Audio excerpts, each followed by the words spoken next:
All right, let's dive into something pretty cool. The philosophy of film. Now, Yeah. if you're a philosopher, you might be thinking, movies? Yeah. Really? What could those possibly have to do with my world? Yeah, honestly, it's a fair question.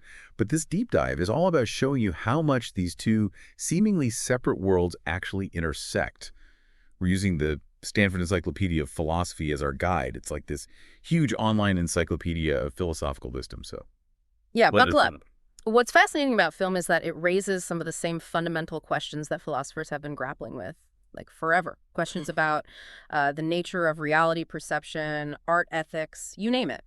The really interesting thing is that film offers a unique perspective on these questions, a way of exploring them through a different lens, so to speak. I love that. A different lens. So to Yeah. kick things off, let's just define our terms. What exactly is philosophy of film? Is it just a bunch of film buffs geeking out over their favorite movies? Not quite, no. It's a branch of aesthetics, which is the philosophy of art.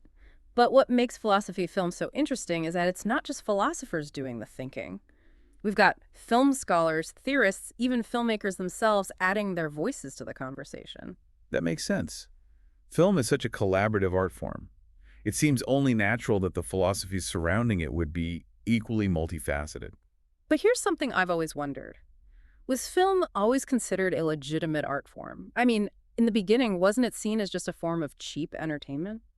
You're right. It wasn't always smooth sailing for film in the beginning. In the early 20th century, a lot of intellectuals and art critics dismissed it as a mere spectacle, Hmm. just a passing fad. They argued that it lacked the depth and artistic merit of traditional art forms like painting or literature. Wow, I can imagine those early film pioneers having to fight for their place at the table. But clearly, someone must have come to film's defense. Who were the early champions of this new art form? Well, one of the key figures who argued for film's artistic legitimacy was Hugo Münsterberg. He was a psychologist and philosopher who was fascinated by the way film could engage viewers, on a psychological level. He pointed out that film techniques like close-ups, flashbacks, and editing actually mirrored the way our minds work, creating a unique and powerful form of engagement. So instead of just passively absorbing a story, film was actually drawing us into the experience almost like we're participating in it mentally. Exactly. Münsterberg saw film as a medium that could tap into the inner workings of our minds, making it much more than just a visual spectacle. He believed it had the potential to be a truly immersive art form. Okay, that's starting to make sense. But I'm guessing not everyone agreed with Münsterberg's take on film, right? Weren't there some who resisted this whole idea of film as art? Oh, absolutely. In fact, there was a pretty heated debate early on about whether the addition of sound to film enhanced or diminished its artistic qualities. One of the most vocal critics of sound was Rudolf Arnheim, a psychologist of art. He argued that silent film, with its reliance on pure visual storytelling, was the purest form of cinematic art. To him, the introduction of sound was almost like a betrayal of the medium's essence. Wow, that's a pretty radical stance. He basically thought silence was golden, even in movies. I'm curious, what was his reasoning behind that? Was he just being a curmudgeon? Well, Arnheim believed that each art form should stay true to its own medium. He argued that silent film, with its emphasis on visual composition, movement, and expression, was a unique art form in its own right. To him, adding sound was like mixing oil and water. It muddled the purity of the visual experience. So it was a clash of philosophies, really. On one hand, you had those like Münsterberg who embraced the psychological and technological possibilities of film. And on the other, you had those like Arnheim who saw the beauty and the simplicity and purity of the silent era. Exactly. It was a fascinating moment in film history, a real clash of titans. And what's interesting is that this debate about the nature of film, its relationship to technology, and its ability to capture reality or manipulate it, continues to this day. That makes me think about all the incredible special effects we have in movies today. It really blurs the line between what's real and what's not. But before we get too deep into the digital age, I want to hear about another major figure in film theory, Andre Bazin.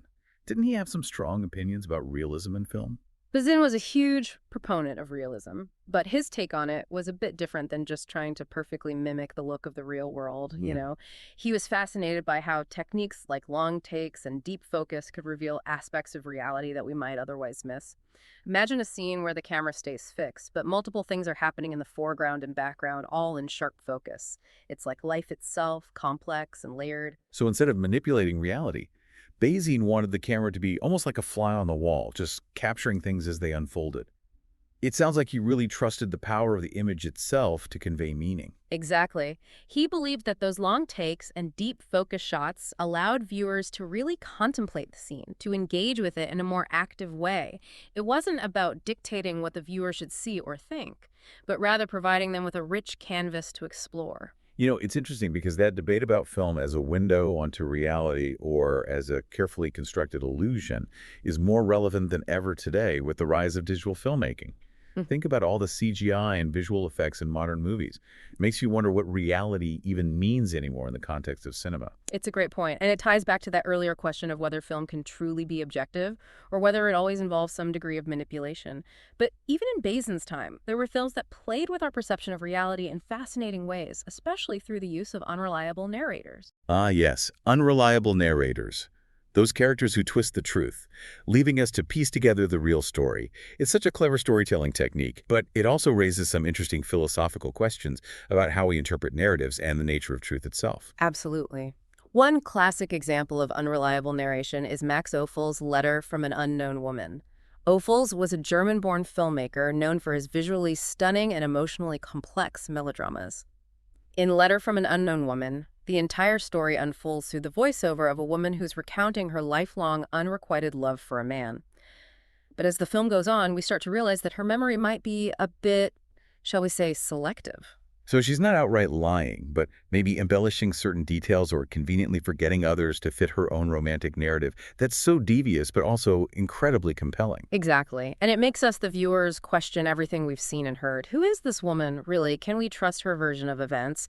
It forces us to become active participants in the storytelling process, analyzing the evidence and coming to our own conclusions. It's like being a detective in a way, except the clues are scattered throughout the film's visuals and dialogue. But speaking of detectives, haven't philosophers debated whether there's always a kind of invisible narrator present in films, even when there's no explicit voiceover? I've heard this referred to as the implicit narrator, but I've always been a little fuzzy on what that actually means. Think of it like this. Even in films where we're not presented with a character who's directly telling the story, there are still choices being made about what we see, how the story is structured, what information is emphasized or withheld. Some argue that those choices imply the presence of a guiding intelligence, a shaping hand behind the scenes, so to speak. So it's like there's an unseen author, much like in a novel, who's orchestrating the entire experience. I suppose that makes sense, but it also makes me wonder about the role of the director. Aren't they often considered the authors of films? You've hit upon another major point of discussion in film theory, the auteur theory. This theory was popularized by French film critics in the 1950s and argues that the director is the primary creative force behind a film, shaping it with their unique vision and style, much like an author shapes a novel. Okay, I can see the logic in that, especially when you think about directors with very distinct styles, like Alfred Hitchcock or Quentin Tarantino.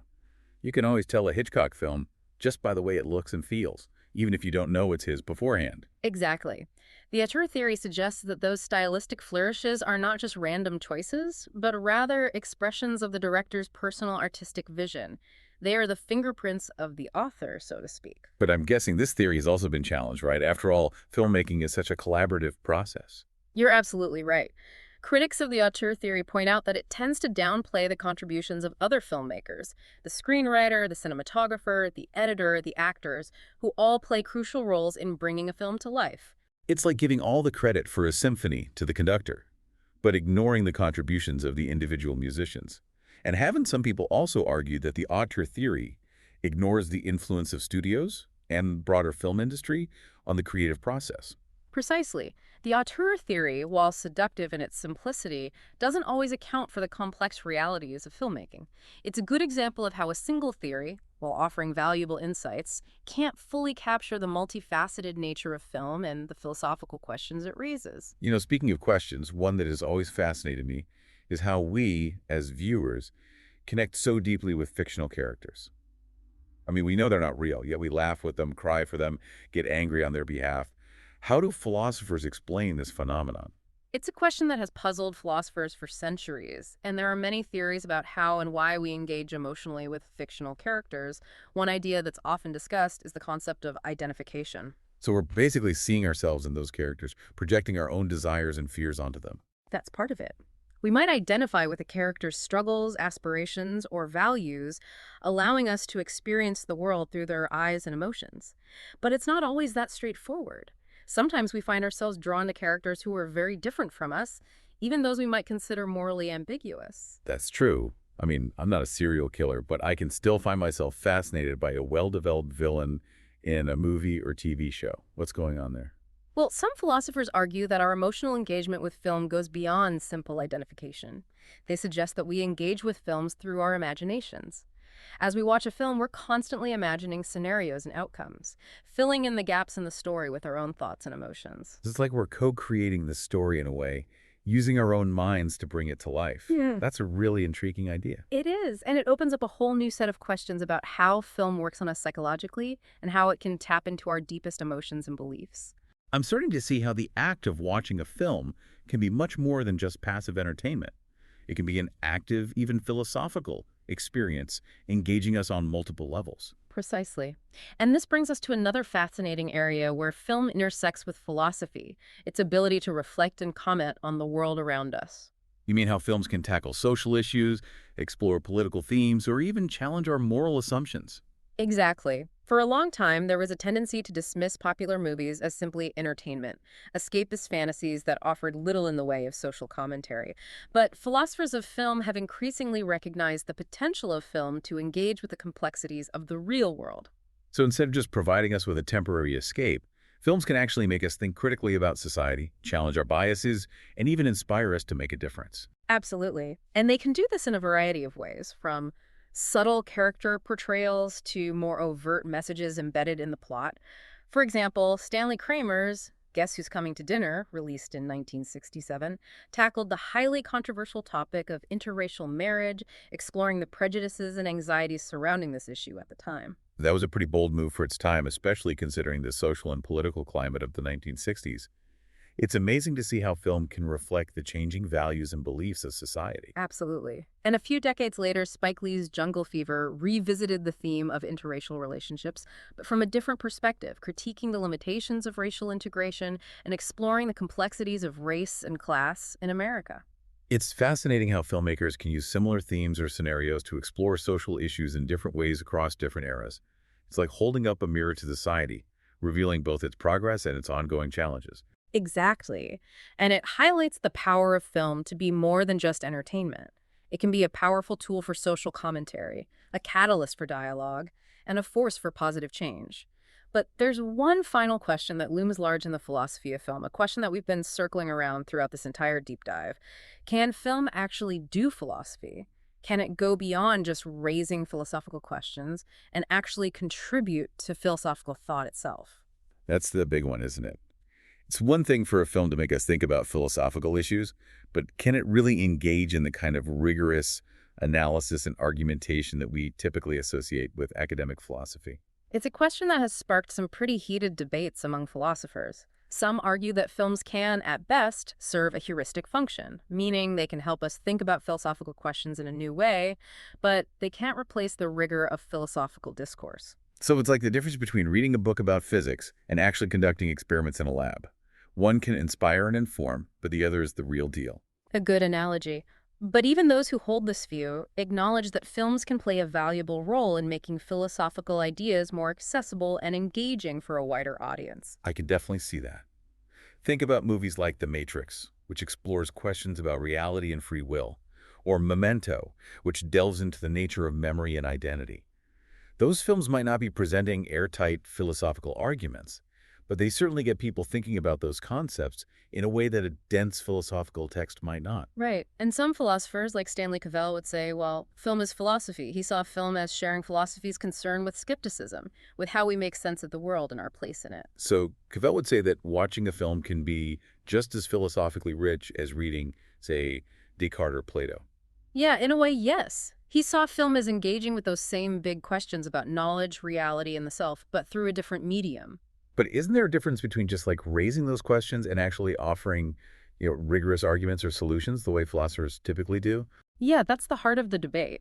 Some would say that films are better at prompting philosophical reflection than actually doing philosophy, you know? Kind of like how a good novel can make you think about moral dilemmas or the meaning of life, but it's not necessarily a philosophy textbook. Exactly. And yet there are films that seem to go beyond just prompting thought. They engage with philosophical concepts in a very deliberate, almost essayistic way. Like what kind of films? Well, think about a film like Eternal Sunshine of the Spotless Mind. It grapples with questions about memory, identity, and the ethics of erasing painful experiences. It's not just telling a story, it's exploring those ideas in a way that feels deeply philosophical. Or Minority Report, Yeah. which dives into, that whole philosophical minefield of free will versus determinism. Can we truly be held responsible for crimes we haven't yet committed, even if we're predicted to do so? I mean, that's some serious ethical and metaphysical territory. And those films aren't just thought experiments. They're emotionally engaging narratives with compelling characters, and that's part of what makes them so effective in bringing those philosophical ideas to life. So maybe it's not about saying that film can replace traditional philosophy, but it's more about recognizing that it offers a unique and powerful way to explore those philosophical questions. Precisely. Film gives us these concrete visual and emotional experiences that can make those abstract concepts feel much more immediate and relevant. Yeah, it's like philosophy brought to life, so to Yeah. speak. And through that process, maybe we as viewers can gain new insights and perspectives that we wouldn't have encountered through traditional philosophical texts alone. That's the beauty of film. It can reach people who might never pick up a philosophy book and open their minds to new ways of thinking. So the next time you settle in for movie night, maybe don't just think about the plot or the characters. Think about those philosophical questions lurking beneath the surface. Yeah, ask yourself what the film is trying to say about the human condition, about our relationship to reality, about the big questions that philosophers have been grappling with, like forever. Because as we've seen in this deep dive, film and philosophy might seem like separate worlds, but they actually have a lot to say to each other. And who knows, maybe the next great philosophical breakthrough will come not from some dusty academic tome, but from a film that captures our imaginations and challenges our assumptions about the world. Now that would be a truly cinematic moment. Indeed, it would. So keep watching, keep thinking, and keep exploring that fascinating intersection of film and philosophy. And on that note, that wraps up our deep dive into the philosophy of film. Until next time, everyone, keep questioning and keep those minds open to new possibilities.